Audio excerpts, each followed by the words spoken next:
Hello everyone, আজকে চলে আসছি আপনাদের ভাইয়ার সাথে আমাদের কুষ্টিয়া সরকারি গভর্নমেন্ট কলেজের রোডে। এই কলেজের মাঠের সাথেই এই চাঁপাইনবাবগঞ্জের এই বিখ্যাত কালাই রুটিটা বিক্রি হয় হাতে তৈরি করে। সন্ধ্যার পর থেকে এত পরিমাণ ভিড় হয় বলে বোঝানো যাবে না। এই কালাই রুটিগুলো এখন বানাচ্ছে গরম গরম, আর তার সাথে আছে কিছু ভর্তা। এখানে আছে বিভিন্ন রকমের মরিচ ভর্তা, লাল মরিচ ভর্তা, তারপরে কাঁচা মরিচ ভর্তা, সরিষা বাটা, আর আরেকটা আছে সম্ভবত ধনিয়া পাতা আর কাঁচা মরিচ একসাথে ভর্তা করা, তার সাথে পেঁয়াজ কুচি, আর এইটাই আছে বড়টায় আছে বেগুন ভর্তা করে রেখে দেওয়া। আর আমি এখানে দেখলাম রাজাহাঁস, পাতিহাঁস, আর একটা কোয়েল পাখি, না সম্ভবত কি পাখি জানি না, অতিথি পাখি কি যে পাখি বলল মনে নেই, সেই পাখির মাংস। আমি কোনো মাংস নেইনি, আজকে আমি শুধু ভর্তা দিয়ে এই রুটিটা খাবো। কালাই রুটিটা অনেক মজা। যে এই রুটিটা খায় একবার সে সত্যি এই রুটির প্রেমে পড়ে যায়।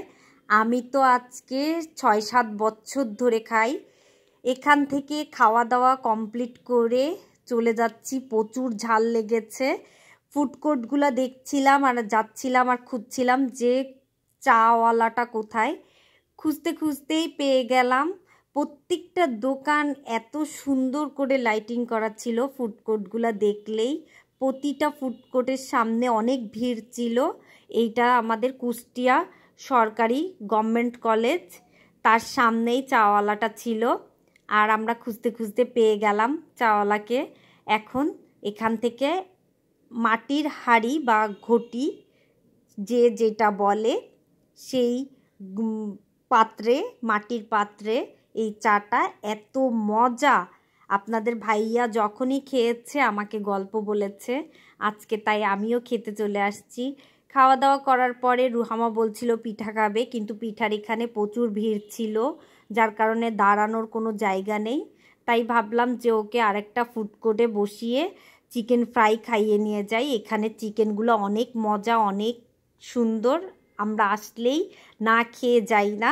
সেই জন্য রুহামার জন্য একটা চিকেন ফ্রাই নিলাম। রুহামা এখানে খাচ্ছে আর আমি একটা পার্সেল নিয়েছি, যেহেতু আমি অনেক কিছুই খেয়ে ফেলেছি, যার কারণে আর কিছু খাবো না। আপনাদের ভাইয়াকে বললাম রুহামাকে একটু খাইয়ে দিতে। আজকে বেশ মজা হয়েছে, সুন্দর একটা বিকাল কেটেছে আমাদের আজকে।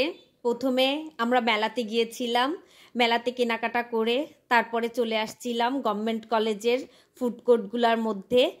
খুব সুন্দর সময়টা কেটে গিয়েছে খাওয়া দাওয়া করে। এখন চলে যাব। সবাই ভালো থাকবেন, সুস্থ থাকবেন এবং সাবধানে থাকবেন। আল্লাহ হাফেজ।